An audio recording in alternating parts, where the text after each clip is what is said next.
હા, દેશમાં રોકડિયા હનુમાનજીનું મંદિર છે, જે હવે કેશલેસ હનુમાનજીના મંદિર તરીકે ઓળખાશે. શું તું પણ ગમે તેમ મજાક કરે છે? પરંતુ આજકાલના દેશમાં મંદિરો ખુલ્લા હોય છે અને માણસો નથી હોતા, જ્યારે બેંકો બંધ હોય છે અને બહાર માણસોની લાઈન લાગે છે. સમજ નથી પડતી કે સાચો ભગવાન કોણ, પૈસા કે મંદિરોમાં બિરાજેલા ભગવાન? સુનિલ, તું પણ ક્યાં પૈસાની બાબતે ઓછો પડે છે?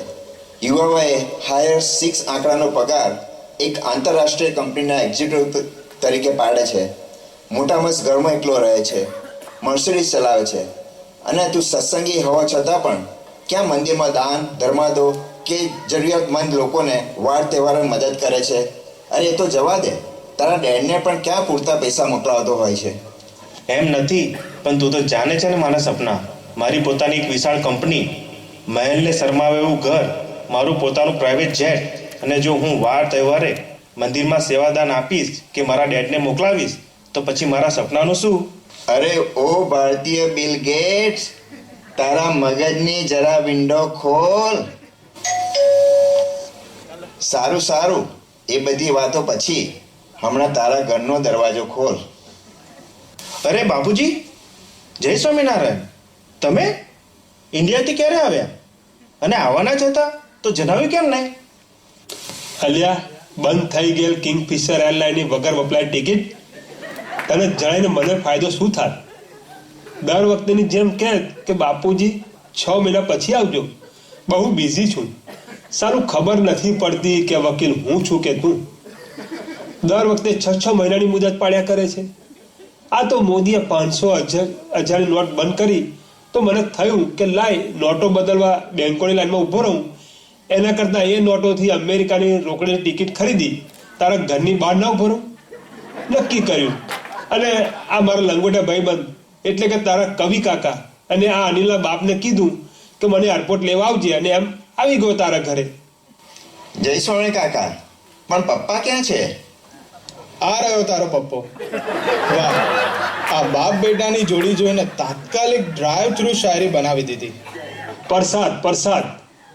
કાકા, પ્રસાદ નહીં, ઇરશાદ. પપ્પા, ઇરશાદ ઇરશાદ. હું ચંપલ પહેરી બહાર ગયો, ત્યાં તે મળ્યો સામે. હું ચંપલ પહેરી બહાર ગયો, ત્યાં તે મળ્યો સામે. મેં પૂછ્યું ક્યાં જાઓ છો? તો તે કહે કામે. પણ આમાં બાપ બેટાની જોડીની ક્યાં વાત આવી? કેમ વળી? કહો તો કે મને ક્યાં મળ્યા? સામે. મારી સામે હમણાં કોણ છે? બાપ બેટા. હું શું પહેરીને જતો હતો? ચંપલની જોડી. થઈ ગયું ને બાપ બેટાની જોડી? લો, ગોઠવાઈ ગયું ને? શું તમે પણ કવિ કાકા? અને હા બાપુજી, તમે તો કઈ અક્કલ ચલાવો. આટલા બધા પૈસા રોકડા ખર્ચીને અમેરિકા આવતું હોય? પૈસા બચાવો બાપુજી, પૈસા બચાવો. તમારા ગયા પછી મારે તે કામમાં આવશે. લો બોલો. આ નાનો હતો ત્યારે આરતીમાં કોટી ગયા કાશી સંભળાવતો હતો, અને હવે મને કાયમી ગાયનું સંભળાવે છે. અલ્યા, હજુ પણ તું એવો ને એવો જ રહ્યો. પરંતુ દીકરા, સ્વામી બાપા અને હવે ગુરુ મહંત સ્વામી મહારાજની આજ્ઞાથી મંદિરમાં ધર્માદો અને વાર તહેવારે દાન દક્ષિણા તો આપે છે ને? અરે હા, હવે આજે જ આપણા મંદિરમાં જોડી પરવાનો સમયો છે. ભૂલ્યા વગર તારા ભાવતા પનીરની અને તને એસીની ઠંડીની જે ટેવ પડી છે ને, તો મંદિરમાં મહારાજ માટે ચાલતા એસીના વીજળીના બિલની સેવા લખવાનું ના ભૂલતો. બાપુજી, જો હું મંદિરમાં પૈસાની સેવા કરીશ તો મારા પૈસા? અલ્યા પરચુરણ, મંદિરમાં વાર તહેવારે દાન આપવાથી આપણા ભૂતકાળનો સાંસ્કૃતિક અને સામાજિક વારસો હચવાય, વર્તમાનની પળોજણને પહોંચી વળાય અને ભવિષ્યની પેઢીનું કાયમી સંસ્કારી જતન થાય. માણસ જન્મે છે ત્યારે શું લઈને આવે છે? માનવ શરીરરૂપી ભગવાનનો ઉપકાર લઈને ખાલી હાથે આવે છે. છતાંય થોડા સમયમાં જ ધન, જમીન, ઘર, સંબંધીઓ વગેરે પોતાના મારીને બેસી જાય છે. મનુષ્ય એવા બ્રહ્મા રહે છે કે બધું એનાથી જ થાય છે, પરંતુ શ્વાસ લેવા માટે તેને હવા કોણ આપે છે? પીવા અને શાકભાજી વગેરે પકવવા પાણી પૂરું કોણ પાડે છે? જમીનમાંથી અનાજ કોની કૃપાથી ઉગે છે? ભગવાનની જ કૃપાથી જ ને. અને માણસ પોતાના શરીરની ચૈતન્ય શક્તિ પણ ભગવાનની ઈચ્છાથી જ ચાલે છે. ટૂંકમાં માણસ જીવે છે જ ભગવાનની કૃપાથી, અને જે કંઈ જીવન દરમિયાન મેળવે છે એ પણ ભગવાનની કૃપાથી જ. તોય ભગવાનનું આપેલું એને જ પાછું આપવામાં માણસ કેમ અટકે છે? પણ બાપુજી, હું વાર તહેવારે જ્યારે તમે મને ફોનમાં કહો ત્યારે ક્યારેક ક્યારેક મંદિરમાં દાન સેવા કરું જ છું ને, તો પછી મકર સંક્રાંતિમાં જોડી પરવાનું દાન કરું કે ના કરું, શું ફરક પડે? અલ્યા ગૂંચવાયેલ દોરીનું પિલ્લું, આટલો મોટો ઓફિસર થયો તો પણ આપણી હિન્દુ સંસ્કૃતિ મુજબ મકર સંક્રાંતિ એટલે ઉત્તરાયણનું મહત્વ નથી સમજ્યો? સંક્રાંતિ એટલે સૂર્યનું એક રાશિમાંથી બીજી રાશિમાં પ્રવેશ. મકર સંક્રાંતિના રોજ સૂર્ય મકર રાશિમાં પ્રવેશે છે. આમ તો સૂર્ય બીજી રાશિમાં પણ અન્ય સમયે સંક્રાંતિ કરે છે, પણ મકર રાશિની સંક્રાંતિ અતિ શુભ અને લાભદાયી ગણાય છે. જૈમિની ઋષિએ નિર્ણય સિંધુ ગ્રંથના 218માં શ્લોકમાં જણાવેલ છે કે બધી રાશિ કરતા મકર રાશિમાંના સંક્રાંતિના રોજ ગરીબોને દાન અને સાધુ સંતોને જોડી આપવાથી અનંત ગણું પુણ્ય પ્રાપ્ત થાય છે. તને ખબર છે, દર ઉત્તરાયણમાં મંદિરમાં સંતો આવું પવિત્ર જ્ઞાન આપે, એટલે આ બંને એકબીજાને કહે હું ગરીબ છું મને દાન આપ, અને આમ બંને એકબીજાને દાન આપે. પછી મને જોઈને કહે કેમ ગોઠવાઈ ગયું ને? અલ્યા ગરીબાના આઉટલેટ મોલ જોડી પરવાના રોજ તો જે ગરીબ હોય ને એ પણ દાન કરે. સમજી ગયો બાપુજી, પણ ઉત્તરાયણના દિવસે જોડી પરવાનું મહત્વ કેમ છે?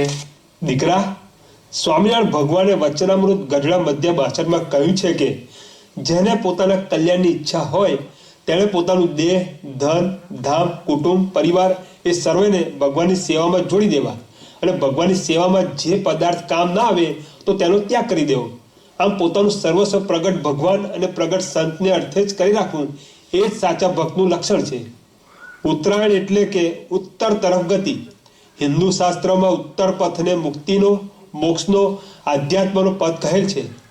આવી મુક્તિ અર્થે ઉત્તરાયણના દિવસે ભારતમાં અલ્હાબાદ ખાતે પ્રયાગના ત્રિવેણી સંગમમાં લાખો લોકો સ્નાન કરે છે.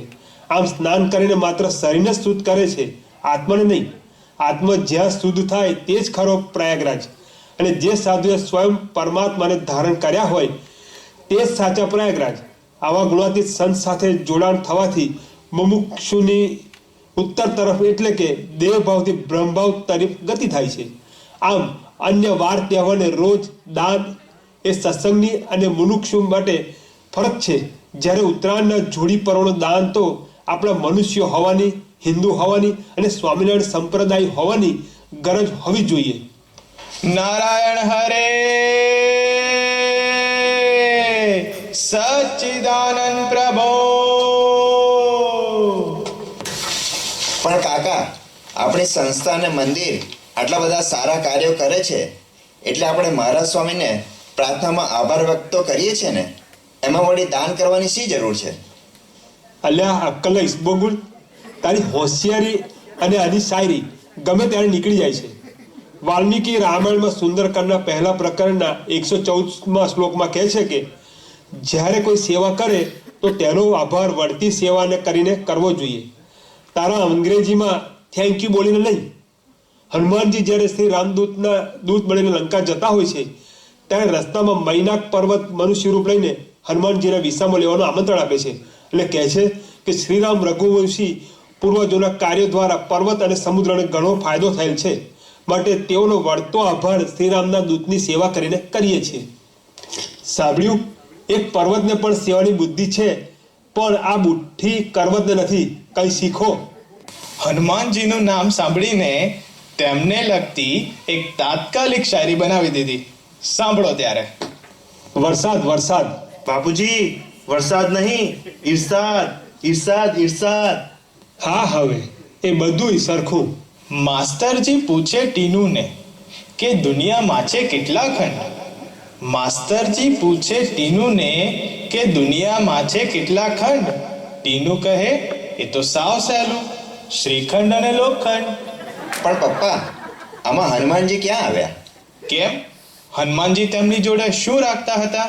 ગદા. ગદા શેની બનેલી હતી? લોખંડની. લો, ગોઠવાઈ ગયું ને?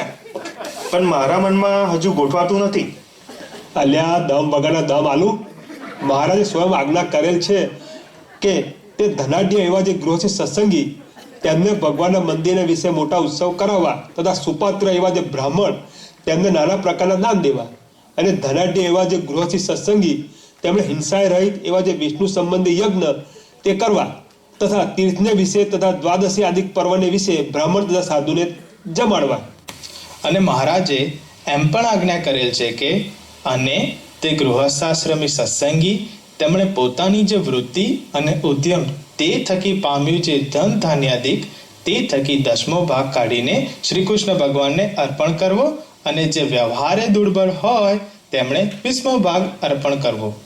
તે પહેલી વાર ગોઠ્યા વગર સીધી વાત કરી. મારી તો તું વાત જ ના કર. ગઈકાલે તારી ફ્લાઇટની માહિતી લેવા આપણા ભાઈબંધ ચંપકને ફોન કરેલ. હું એના છોકરાના નામ ભૂલી ગયેલ. તો મેં એને પૂછ્યું કે તારા છોકરાના નામ શું છે? તો મને કહે મુ અને રા. મેં કહ્યું આ કેવા વિચિત્ર નામ છે, મુ અને રા? તો તે કહે ના, એમ તો એમના નામ મુકેશ અને રાકેશ છે. આ તો મોદીએ બધું કેશલેસ કરી દીધું છે ને, એટલે એમ તેમના નામ પણ કેશલેસ થઈ ગયા. પપ્પા પાછું ગોઠવી દીધું ને? તમે તો કાયમ મજાક જ કરતા હોવ છો. બેટા, હળવી મજાક અને ભારે દાન એ તો માણસે જાતે કાયમ કરતા જ રહેવું જોઈએ. પણ કાકા, મેં ગયા વર્ષે તો મંદિરમાં સેવા કરેલ. દર વર્ષે મંદિરમાં સેવા કરવાની જરૂર શું છે? અલ્યા દોરી વગરની ફિરકી. દાન તો માણસે જીવનની અંતિમ પળ સુધી કરતા જ રહેવું જોઈએ. મહાભારતમાં કર્ણ યાદ છે? તે કર્ણ આજે આશરે 5000 વર્ષ પછી પણ દાનવીર કર્ણ તરીકે ઓળખાય છે. અર્જુન આટલો બાહોશ યોદ્ધા હોવા છતાં પણ વીર તરીકે પ્રખ્યાત નથી. આમ દાન કરનાર બહાદુર વીર તરીકે ઓળખાય છે. તે દાનવીર કર્ણ ઘવાયેલ સ્થિતિમાં રણ મેદાનમાં મૃત્યુની રાહ જોતો પડેલો હતો. તેટલામાં તેને કોઈ વૃદ્ધ વ્યક્તિના રુદન સંભળાયું. કર્ણે આંખો ખોલી જોયું તો એક વૃદ્ધ પિતા તેના સૈનિક દીકરાના મૃતદેહ પાસે ઊભા રડતા રહ્યા હતા. કર્ણે પૂછતા પેલા વૃદ્ધે કહ્યું કે તેની ગરીબાઈને લીધે તેના દીકરાના મૃતદેહનો અગ્નિ સંસ્કાર કરી શકે તેમ નથી. તે સાંભળી મૃત્યુની રાહ જોતા કર્ણે પોતાના દીકરા વૃષકેતુને બાજુમાં પડેલ પથ્થરથી પોતાનો એક સોનાનો દાંત તોડીને પેલા વૃદ્ધને આપવાનો આદેશ કર્યો અને આમ જીવનની અંતિમ પળોમાં પણ દાનનો નિયમ ના તોડ્યો. સાવ સાચી વાત. નોટ હોય તો બેંકમાં જઈને બદલી શકાય, પણ આપણા પોતાના બદલાઈ જાય તો ક્યાં બદલાવું? પણ બાપુજી, અલ્યા ફ્લેટ થઈ ગયેલ સોડા, મગજમાં જરી સમજણનો કાર્બન ભર. આ જીવન તો 500 અને 1000ની નોટ જેવું જ છે. ગમે ત્યારે મહારાજ સ્વામી સમજણનું સર્જિકલ સ્ટ્રાઇકની ઘોષણા કરી ને રદબતલ જાહેર કરી દેશે. પણ જો ભક્તિ સબર જોડી છલકાવી હશે તો તારો આત્મા ગોલ્ડની જેમ કાયમી અક્ષરધામના ચરણમાં જ રહેશે જ. આ સમજણ જીવનમાં ઉતારવી જરૂરી છે. મહારાજ સ્વામી અને ગુરુ હરિમહંત સ્વામીની આજ્ઞાથી મંદિરમાં ભક્તિ સબર દાન અને જોડીની સેવા કરવી જ જોઈએ. નહીં તો તમે બંને સુનીલ અનિલ માત્ર નીલ એટલે કે મોટું મીંડું બને રહી જશો. જન્મ મરણના ચક્રાઓમાંથી મુક્તિ એ ભગવાન અને ગુણાતીત સંતના રાજીપાનું ફળ છે. એમનું જ આપેલું એમને આપીએ અને સામે એ કાયમી મુક્તિનું અભયદાન આપી દે તો પછી આપણે મનુષ્ય સમર્પણ કરતા શા માટે અટકીએ? ખરું કીધું બાપુજી. તમારા સમજણના સર્જિકલ સ્ટ્રાઇકથી મારી આંખો અને જોડી પરવાનું દાન કરવા પાકીટ બંને ખુલી ગયા. આ સર્જિકલ સ્ટ્રાઇક પર મેં 2 મિની નૂડલ જેવી શાયરી બનાવી દીધી. બાપુજી, જે મોહિત સુખ દેખાય છે તે તો દુઃખનું મૃગજળ છે એ અકર્મી. જે મોહિત સુખ દેખાય છે તે તો દુઃખનું મૃગજળ છે એ અકર્મી. કરી લે આ છેલ્લો જન્મ, ભજી લે, બોલી લે નમો મહારાજ સ્વામી. પણ કાકા, આમાં સર્જિકલ સ્ટ્રાઇક ક્યાં આવી? કેમ? ભારતમાં સર્જિકલ સ્ટ્રાઇક કોણે કરી? નરેન્દ્ર મોદીએ. અને પૂરા વિશ્વમાં સમજણનું સર્જિકલ સ્ટ્રાઇક કોણ કરતું આવ્યું છે? મહારાજ. ગોઠવાઈ ગયું ને?